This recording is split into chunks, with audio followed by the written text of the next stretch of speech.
Welcome to Pretty Lies and Alibis. Let's seek the truth and travel the long road to justice together. What you know, Alibiers, welcome to another episode of Pretty Lies and Alibis. I'm Gigi. Hope you're having a great day wherever you are, whatever you're doing. Hope you're safe and sound, having good times with family and friends, like I'm hopefully doing when this actually goes out to you guys. Music fact of the day, Don't Stop Believing by Journey. It's considered one of the greatest rock songs of all time. I know for me, it's one of my favorites. I don't know of anybody who doesn't like that song, but the meaning behind it's actually very sweet. The keyboardist for Journey, Jonathan Cain, had recently moved to LA to try to break into the music career, but he was starting to doubt himself. So he called his dad and he said, "Dad, should I just give up on this thing and come home? It seems like I might be pushing it back to Chicago." His dad said, No, don't come home. Stick to your guns. Don't stop believing. I went, okay. So there you go. Now you know.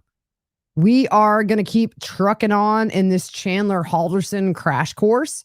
And we're going to get into some of the neighbors' testimony a little bit today. And then tomorrow we're going to wrap it all up, be done with it. But I really wanted to revisit this case just because it's so interesting and there's so much going on here. It really blows my mind to think about the web of lies that Chandler had to remember to keep these stories going with all these different people, not just to his parents, his brother, his girlfriend, his friends, his online gaming buddies. I mean, it had to be exhausting. He got away with it for a couple of solid years. That's what's crazy. One person that testified during the trial was Deputy Eric Schneider, the Dane County Patrol deputy, and he assists with the crime scene unit. He was on the farm helping search for evidence. They bring in a bunch of photos that they took of evidence found on the farm. They show a photo of a cutout on the oil drum with the dismemberment tools inside. Those were placed in evidence bags. They bring those into the courtroom and have a deputy open them. The box has the dismemberment tools and the rifle used in the murders. The rifle is a red dot sight SKS, and it's shown to the jury. Remember, he was gifted that from his friend that he met online who was in the military. And then when he got out of the military, came and visited Chandler, brought him that as a surprise. This deputy, this testifying, also attended the autopsy of Bart's torso. They put into evidence bullet fragments that were retrieved from the neck and abdomen of Bart's torso. They also have another detective testify, a Dan Feeney. He assisted in the search of the farm. He found the items in the garbage can. It was the Target bag with the cleaning materials. There were Brillo pads with blood and rags with blood. The items smelled like rubbing alcohol, and he said that smell was overtaken by a rancid, putrid smell. The next witness also assisted in recovering evidence. They admitted a bunch of photographs of footwear they recovered at the Halderson home. There was a trash can that was found near Bart's body that had the tarp in it. Now, eventually, they found the top of that trash can inside the Halderson home. One way they knew that the torso had not been there long at all is because when they removed that trash can, it was still green and lush underneath to where if it had been there a while, the grass would have been dead. They show an inside picture of the trash can. You see the tarp, and it has a piece of yellow duct tape inside attached to the side. They left the tarp in place, processed all that at the crime lab. He was also inside the Halderson house processing evidence. Behind the shelving unit, they found a pair of shoes underneath. We see these floral vans where Krista's phone was found wrapped in tinfoil. Also, her driver's license was found in there. There's also a photo of some shoes that are Brooks brand. The bottom has twigs and grass, as well as a blood stain on the tread and also on the tip of the shoe. A top photo of the shoe shows blood on the tongue of the shoe as well. They bring those shoes out, show them to the jury. Deputy Sheriff Greg Leatherberry. That's a great last name, Leatherberry. He's with Dane County. He was asked to get a complete fingerprint set from Chandler. At booking, they get standard fingerprints, but they needed major case prints that show the sides of your fingers. He helped process the crime scene at the house as well. He said they don't talk when they're walking through because everybody processes the crime scene differently. And then at the end, they talk and compare what they saw. They show photos from inside the house. The living room had no significant evidence. They show a photo looking into the dining room. Nothing major found there. They show a picture showing the kitchen pointing towards a door that goes towards the backyard. Nothing significant found in the kitchen. Show a photo of the stairs going up to where the bedrooms are. And they show a photo of the laundry room, which is under renovation upstairs. There are some supplies in there for cleaning. They show pictures of an electric toothbrush that was collected as a DNA source for Krista. They show some photos of flooring in the laundry room, and you can see 2 markers down on the floor. We see a photo of a small, tiny blood stain. Another photo shows a vacuum, which was taken for processing because they saw blood on the side of the vacuum. No matter how clean you get a house after you've murdered 2 people and dismembered them, you are not going to get every drop. And the minute they spray luminol, it's just going to show where it was smeared. I've watched enough Forensic Files to know this, y'all. I'm like basically a Forensic Files expert, by the way. I've seen every episode. That and the first 48 are my jam. They can use a type of spray when there is a blood stain that actually differentiates between human and animal blood, by the way. I thought that was pretty cool. They show a photo of Chandler's bedroom, also Bart and Krista's room. There was no evidence in either one of those. The bathroom that was under renovation, that's where they find the top of the garbage can that was found in the woods next to Bart's torso. He was aware of the Rubbermaid garbage can found at the farm and saw the cover was consistent with the cover that can would use. There's a picture of the doorway opening into the finished bathroom that Chandler was using, and they found bloodstains on the baseboard there. Then they show a photo of the office area that Bart was using since he was working from home. There were some items of interest here. A piece of paper with access codes, usernames, and passwords. There were like 40 to 50. Bart would write down his username and his password. My grandma does too. She has all of hers in like an address book. My Aunt Angie, who I miss so much lately, actually been thinking about her nonstop. She made a little book for Grammy because that way, if she forgot her password, she could just literally like flip F for Facebook and there's her Facebook username and password. We still use it. It's nice to see her handwriting. It's the little things sometimes, right? They show a photo of a printed email from Krista to Bart with the subject Madison College. On the backside was a letter to Chandler from Citizens Bank. They show a picture of a Google Nest device. It was photographed because the power was unplugged from the wall. There were 2 other Google devices unplugged. This detective remembers a trial where there was a motion to get any evidence the device might have recorded. He thought that has significance. They show a photo of a dirty Rubbermaid trash can in the garage, and testing shows on the handle of there was bloodstains on the handle and inside of that trash can. They show a photo that has this black rope in it, which is identical to the one that was found wrapped around Bart's torso. There was a photo very close up showing that it had been cut. They show a photo of a wooden axe that was found in the garage. It was found behind boards. A close-up of the head of the axe shows bloodstains below just where the axe head and meets the wood handle. On the opposite side of that axe, there's more bloodstains up top and also on that handle area. They bring the axe into the courtroom, has a huge biohazard sticker on it.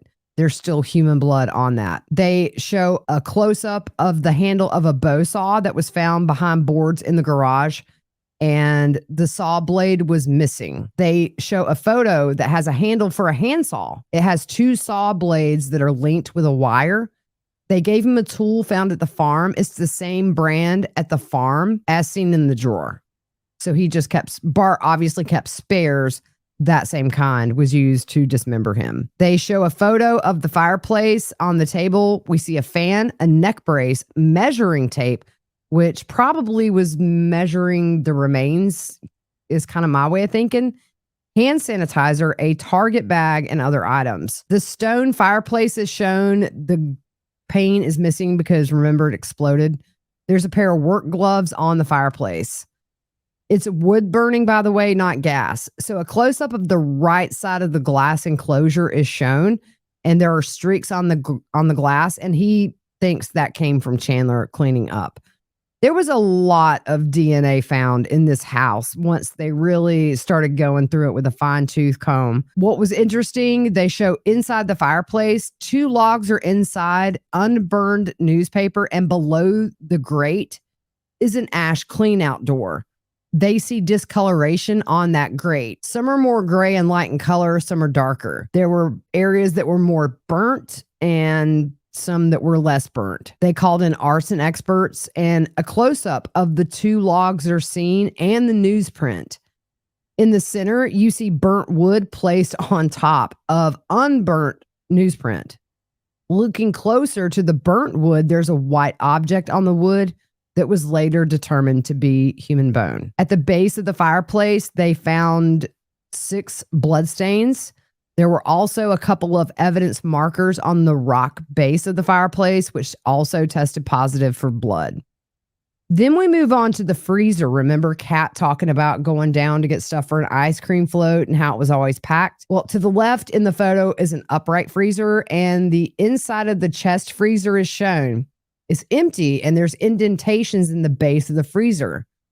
There's a raised part for the drain, and they noticed the freezer was out of place, and also the door was open. He was not told about the freezer, so he called a detective who said the freezer was not there the first time investigators did their little walkthrough. One thing he noted, it was super clean, and when he looked at that drain in the lower left corner, there was a liquid substance. He took a swab. It was positive for human blood.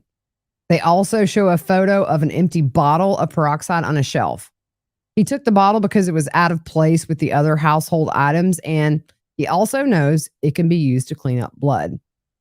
Then they show a photo of this yellow roll of duct tape, similar to the kind they found on the tarp with that trash can back at the farm. They photographed the cut side. Crime labs are amazing, y'all. They do a fracture match to the tape from the scene at the farm to the roll found at the house. Came from the same place. They also found a bullet fragment in the basement. It's kind of twisted looking. To the bottom right, there is a second bullet fragment seen, and the jury is shown the fragments. There was a spent fire extinguisher. So at some point, the fire in the fireplace got out of hand. Chandler had to use the fire extinguisher. We see spent casings found on the floor of the basement, and also they found a defect on the floor of the basement. There's no grime, and it's not aged like the other defects on the floor, so they knew it was new. Inside of a cutout in the wall and just behind the insulation, there's a mouthpiece that's used on a vape. They remove all the insulation in the basement after seeing that. After they start pulling back more insulation where the mouthpiece is, after pulling back more insulation where they found the mouthpiece to this vape, there's a magazine with bullets that was hidden by insulation. When they did luminol tests in the basement to test for the presence of blood, there were large areas of reaction. It was a lot. Luminol does react to bleach, substances with metal, or even plant materials. In front of the freezer, we see it just light up like a Christmas tree. It was all positive for blood. In one picture, you can see where he had cleaned the blood stain in the basement areas. In some of the luminol photos, the blood stains are brighter, and that's because those blood stains were not diluted with any kind of cleaner. In front of the fireplace, when they sprayed the luminol, it's really bright blue, and the witness says that gravity made the blood fall, and it's bright. It was a large concentrated area. One thing they did, and I'm not going to get into it too deep, is they had the surveillance from the neighbor that lived behind them where you could see when Chandler was using that fireplace to burn the remains. And they show it's kind of grainy. It was really technically hard to follow, but essentially the neighbor's camera captured the actual moment that this fire would maybe get a little bit out of control. The flickering, by the way, lasted for several hours inside the house. Can you think about the mindset of somebody who is exhausted? He's murdered his parents. He's dismembered his parents. He has stored their bodies in a freezer until he can figure out what to do. I think real quick, Chandler learned you can't burn a human body in a fireplace. It's not going to work. In the Vallow Daybell case with Tylee's remains, you see at some point they gave up because even if somebody's being cremated, that is a steady heat source for hours. And even at the end of the cremation process, there still remains. So typically they grind the bones up and put that in with your ashes because fire has to be constant. And even when it is, there sometimes are still things left behind. So a little wood burning fireplace, it was never going to happen. They brought on an arson expert and they talk about how the paint's bubbled in areas, and that's from the flare-ups and things like that. Let's take a moment to hear from our sponsor of the week, Kosas. Summer is here, and when you find yourself wearing less makeup to let your skin breathe easy, but you still want a little coverage, Kosas has you covered, literally. I'm pretty sunburned right now, but I still need under-eye concealer that isn't thick and cakes up. Kosas Revealer Concealer isn't your mom's concealer. It's super creamy, weightless, and it's a total multitasker. It's a concealer, eye cream, and spot treatment all in one. Revealer Concealer is packed with active skincare ingredients. It offers creaseless medium coverage and a smooth, radiant finish that looks like your skin, just brighter, more even, and healthier. Take the 5-step shade finder quiz to find out your perfect match. Millions of people have tried Kosas, making it one of the best-selling makeup collections at Sephora. Their popular award-winning Revealer Concealer has over 1,000 5-star reviews. So, don't choose between wearing great makeup and taking care of your skin. Right now, Kosas is offering my listeners 15% off your first purchase of $50 or more when you go to kosas.com/whattheworld. Go to Kosas, KOSAS.com/whattheworld for 15% off your first purchase of $50 or more, plus free shipping. That's kosas.com/whattheworld. The one thing that he said, which trigger warning, he said burning human remains can smell like pork being barbecued. He said he smelled that in the fireplace inside the Halderson home. They removed the fireplace grate and looked at the date of the newspaper, and it was from June 23rd of 2021 and was listed to current residents of the Halderson home. They find tons of bones in the ash trap. There's over 200 bones. There was a lot. So a little bit of a trigger warning. We're going to get into the medical examiner testimony here just to kind of tell what happened. They are able to identify what kind of tools were used to dismember Bart. They show photos on the torso where Bart was shot. Another photo, they circled the area where the arms were severed and the base of the neck where the head was severed. Bart had 2 gunshot wounds. We don't know exactly how many Krista had, but there were 5 bullets missing from the magazine that they eventually found. Bart was shot 2 to 3 times, I believe, and so maybe 1 to 2 for Krista. The entrance wound is identified by a round shape and abrasion collar. They can tell if it's closely fired, if it's a contact wound, or far away. Exit wounds are irregular. Under a microscope, they can usually see the soot with the naked eye, but with the decomposition, they had to look at a microscope. They determined ultimately that Bart was not shot at close range with one of the wounds, but was shot at contact range with the other.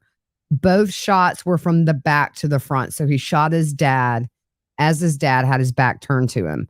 They think there's a possible 3rd gunshot wound near the shoulder. So 2 to 3 bullets for Bart, maybe 2 for Krista. They couldn't get much forensic evidence since it was so close to where the body was dismembered.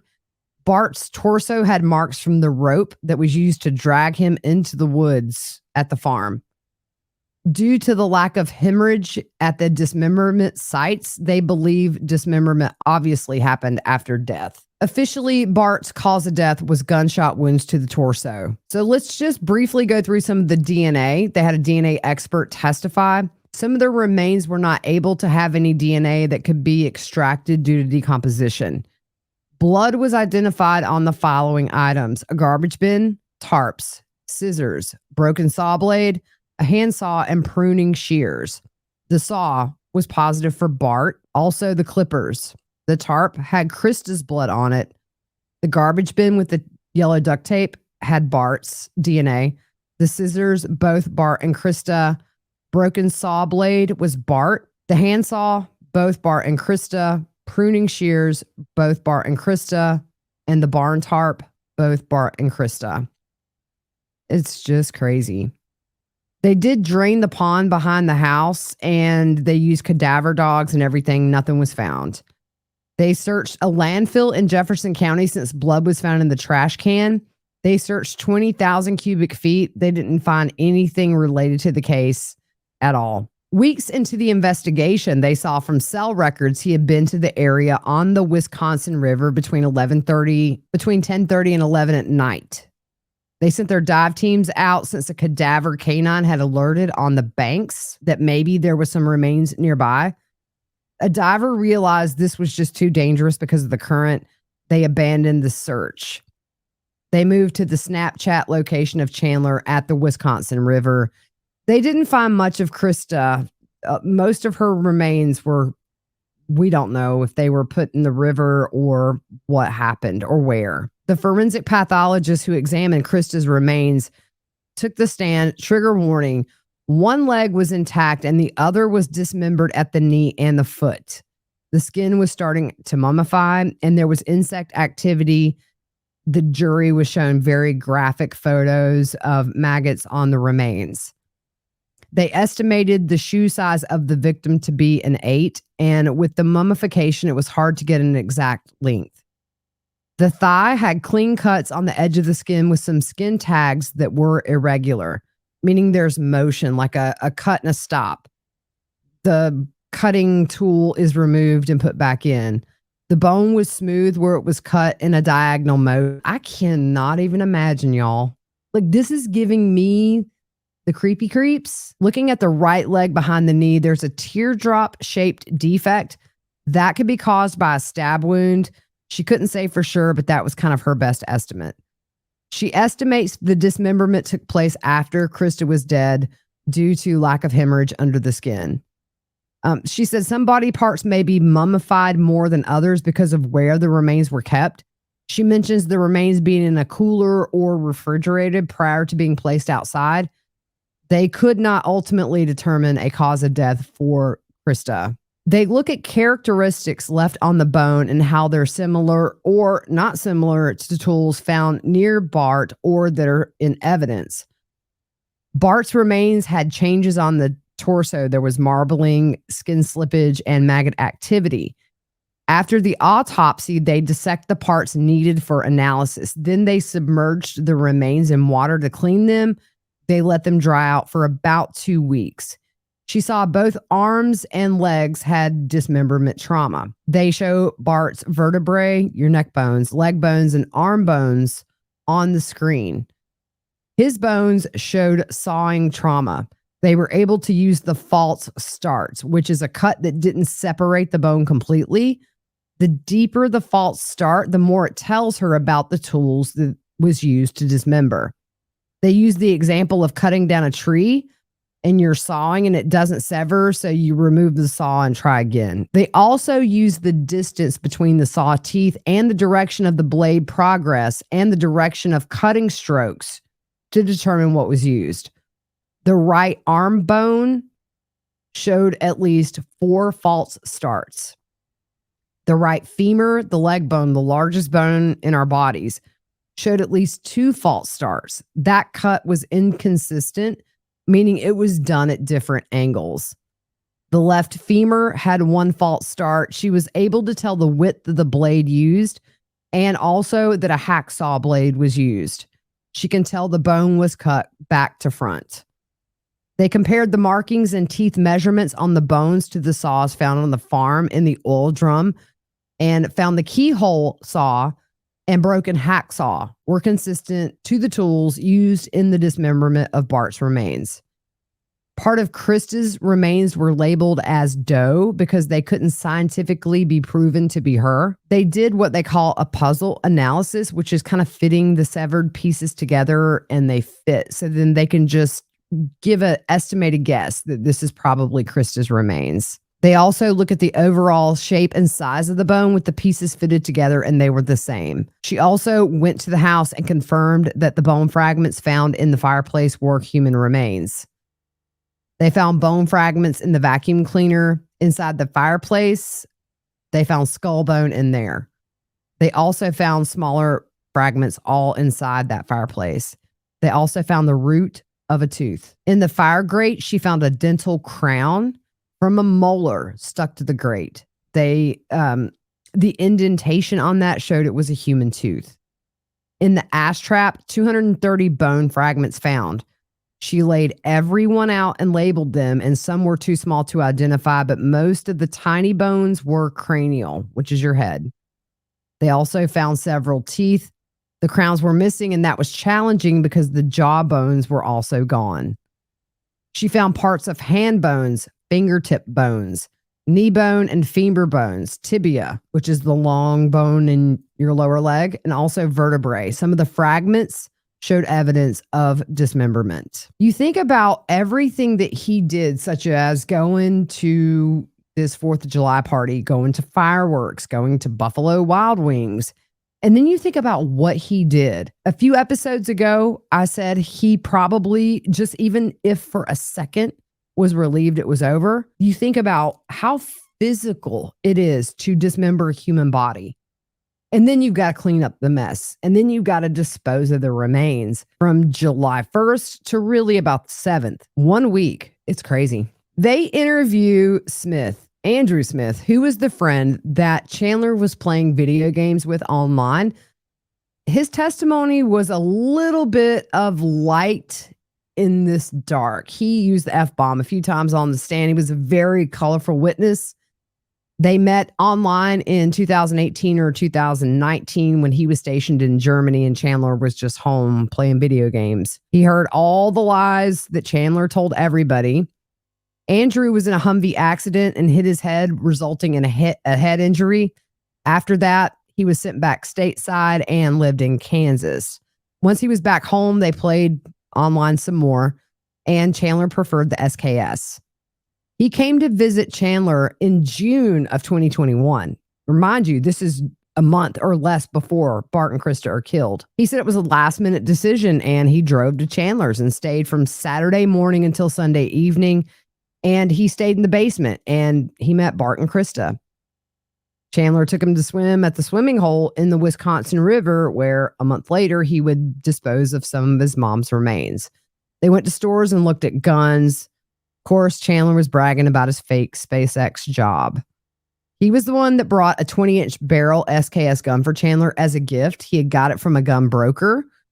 He said he tried it out, didn't like it, so he gave it to Chandler along with ammunition. He took Chandler's photo ID, took the photo next to the serial number of the gun, so if anything happened, it would not come back to him. Chandler hid the gun in the house, and Chandler had told him he fell on the stairs and hurt his neck and he couldn't fly or look at computer screens. He said he would have to wear a neck brace and have a hole drilled in his skull. He found out Chandler's parents were missing from Chandler, who actually called and said his parents weren't home. After Chandler was arrested, Andrew reached out to law enforcement real quick and started talking because the gun that he gave Chandler, he was worried might be involved in this. So police went to visit him. He cooperated, gave all of the information to law enforcement willingly. I feel bad for this guy because, again, this is somebody that's going to have to live with this for the rest of his life. And ultimately, this was the gun that was used to kill Bart and Krista. At the time of the murders, he was in Texas. That was proven, never questioned. In Chandler's bedroom, they show a photo of an iPod and an iPhone. There were numerous phones taken from his room, including a flip phone. They found an ammunition can in Chandler's closet on the floor to the right side, and they found a regular glove in the drawer of his nightstand. They also found a box of latex gloves under his bed. They bring friends of Chandler's on the stand confirming the location where Krista's remains were found as being a place that Chandler would take them swimming. He had told some of his friends he was a scuba diver. He was told Chandler joined the Madison police diving teams, and he thought Chandler had joined them on a few dives and told them stories about getting caught in riptides, and said he saw a body while scuba diving and it weirded him out. What's funny is they bring in somebody who is the assistant chief of the Madison police, and the only thing they ask, does Madison police have a scuba diving team? And has Chandler ever been employed there?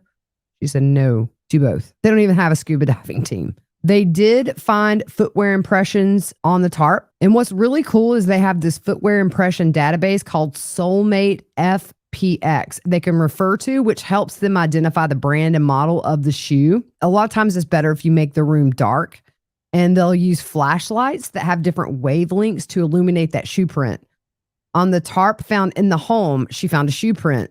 She entered it into the database, and a Brooks Launch 5 brand shows up. It's the same shoe they found in the basement with the blood spots. On the barn tarp, she found a print that matched a pair of Ralph Lauren polo shoes.